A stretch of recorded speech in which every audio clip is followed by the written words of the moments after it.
Fala aí, torcedor do nosso canal RB Futebol, trazendo mais um vídeo aqui no nosso canal. E nesse vídeo para falar do empate entre Vasco e Ceará.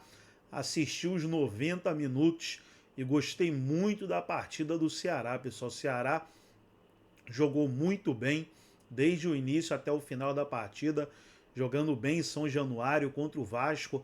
Vasco que vem numa crescente aí com o Fernando Diniz, se classificou na Copa do Brasil, passando pelo poderoso Botafogo. E o Ceará fez frente ao Vasco, empatou no primeiro tempo e depois, com um a menos, né? Com um a menos, conseguiu um empate praticamente no último minuto da partida com o Pedro Henrique. O primeiro gol foi marcado pelo Galeano aos 15 minutos e o Pedro Henrique aos 49 do segundo tempo, com um a menos, o Ceará arrancou o empate. Nesse momento o Ceará está na 12ª colocação com 26 pontos. No final do vídeo eu vou trazer a classificação completa. Você que ainda não é inscrito no nosso canal, se inscreva, ativa o sininho das notificações. Tudo dos grandes clubes do futebol nordestino você encontra aqui no nosso canal RB Futebol. Vamos aí para o pós-jogo e no final do vídeo eu trago a classificação completa do Campeonato Brasileiro. Do Vasco, importante. Eu ia lembrar que em menos de uma semana, 1,5 gol de falta, né? Porque o gol do Nuno é no rebote de uma falta que ele cobra muito bem. Acho que o goleiro do Botafogo deu uma bobeada ali, mas enfim, não é só a cobrança de falta, né? Inclusive o gol é de falta, mas quem sofre a falta é o Felipe Coutinho. Então ele começou principalmente a partida muito bem, logo que o Vasco toma o empate, é ele quem cabeceia a bola na trave, que o Bruno Ferreira desvia para a trave. É sem dúvida, Lili, o jogador mais importante do Vasco tecnicamente, e principalmente depois da saída do Depay, né? Ele dividia com o Depay essa condição, até porque os dois também muito limitados fisicamente. O Coutinho parece estar melhorando fisicamente, ainda não é o melhor que ele pode oferecer, ainda é um jogador relativamente jovem para os padrões atuais do futebol. Quanto à questão técnica, ninguém nunca discute o Felipe Coutinho. É um dos melhores jogadores do Vasco dos últimos tempos, principalmente um dos melhores revelados pelo Vasco, o que confere a ele um carinho todo especial, né? Da torcida em relação a ele e dele em relação ao Vasco. Ele mesmo hoje, nas entrevistas a respeito dessa marca dos 100 gols, definiu o Vasco como o clube da vida dele. E é mesmo, né? O Felipe Coutinho contribuiu muito hoje, mas infelizmente para o vascaíno não deu para ser para a vitória, né? Ele fez o suficiente para isso do ponto de vista individual, mas coletivamente o Vasco hoje apresentou bastante problema. E daqui a pouquinho a gente vai ao vivo para São Januário, para as coletivas de imprensa, para a Zona Mista também. Rodrigo Jufo está por lá. Mas, de fato, professor, o Felipe Coutinho ainda não está 100% na condição física dele, mas já está entregando, né? Foi importante no jogo no meio da semana, foi importante no empate de hoje, por mais que tenha sido frustrante, né? Foi um jogador que chamou a responsabilidade, fez o belíssimo gol de falta, então tem muito a entregar ainda nessa temporada. E está entregando mais minutos também. Uma sequência maior, né? O elenco vascaíno é um elenco carente quando os jogadores, e não só ele, quando o Nuno também se cansa, há substituições, isso não é coincidência.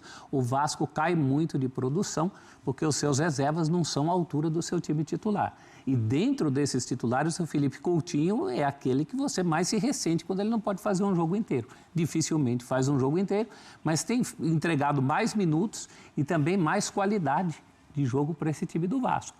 Hoje eu acho que o começo muito bom do Vasco no primeiro tempo passou muito pelos pés do Felipe Coutinho.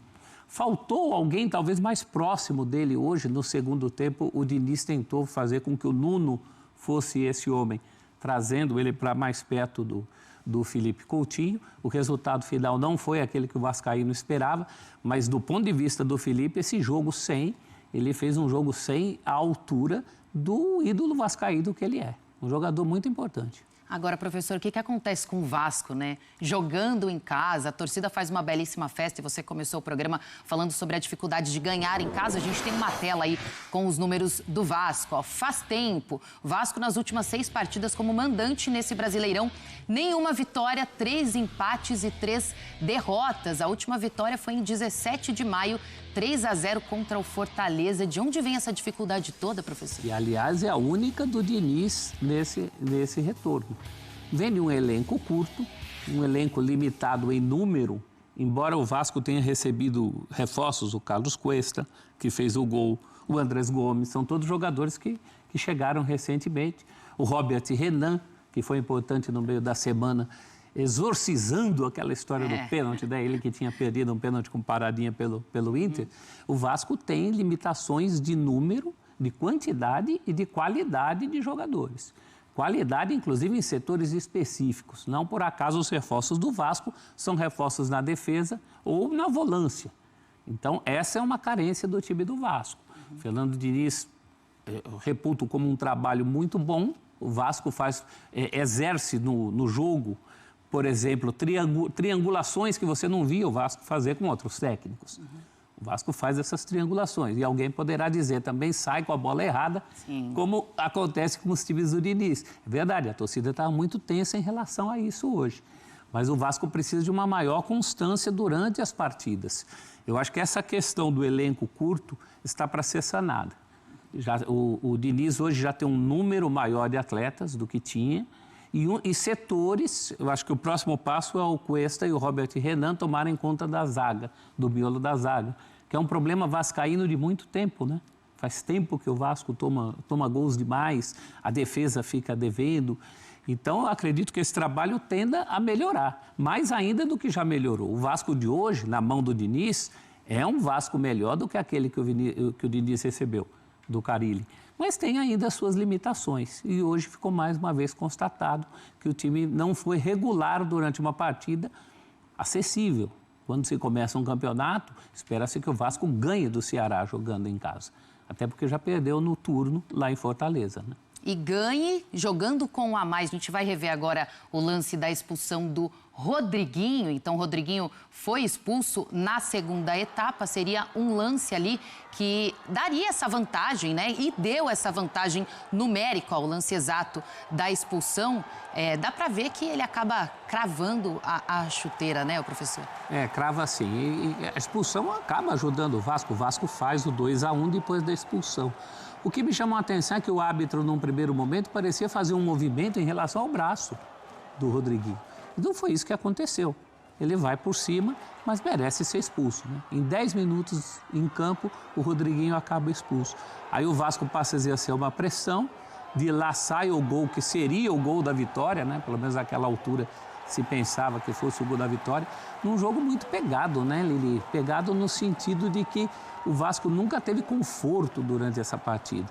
Então, ao fazer o 2-1, esperava-se que ele não cedesse a vantagem como acabou cedendo. Acabou cedendo a vantagem. A gente falou com a nossa Renata Ruel, especialista em arbitragem. Ela falou que a expulsão foi bem feita, bem executada. Vamos fazer o seguinte, ponte aérea lá para o Rio de Janeiro. O nosso repórter Rodrigo Jufo está ao vivo para trazer todas as informações, o clima também, né, nessa pós-partida. Vamos conversar então com o Rodrigo Jufo. Boa noite, Jufo. Como é que está o clima por aí em São Januário depois desse empatezinho amargo para o Vasco jogando em casa? Boa noite, Lili, professor, todos os amigos do Sport Center. Clima de frustração aqui em São Januário depois de mais um empate, mais um resultado negativo do Vasco jogando em casa. Como vocês bem disseram, já são 4 meses no Campeonato Brasileiro sem saber o que é uma vitória em São Januário e num período da temporada muito importante, já que o Vasco agora faz 4 jogos em sequências aqui no Rio de Janeiro, começando por esse, que era uma partida muito importante para conquistar os 3 pontos, voltar a vencer. Depois, no próximo final de semana, um clássico contra o Flamengo e aí mais 2 partidas aqui em São Januário, Bahia e Cruzeiro. Então essa era uma sequência que o Fernando Diniz estava mirando muito para somar o máximo de pontos possíveis e descolar da zona de rebaixamento. O clima é de frustração, torcedores muito chateados com o gol no final sofrido. A defesa do Vasco vem sendo muito criticada ao longo da temporada e acaba nesse final com um jogador a mais sofrendo o gol e tomando o empate que deixa o Vasco na 15ª colocação, 1 ponto acima da zona de rebaixamento. Por Vitória tem uma partida a menos, mas mesmo assim não abre aqueles 3 pontos, uma margem maior, né? O Vasco iria 25, para ali nos 23. E o Ceará, uma equipe que vem fazendo um bom campeonato, está numa parte confortável da tabela, então era um adversário direto aí do Vasco para tentar subir algumas posições no Campeonato Brasileiro.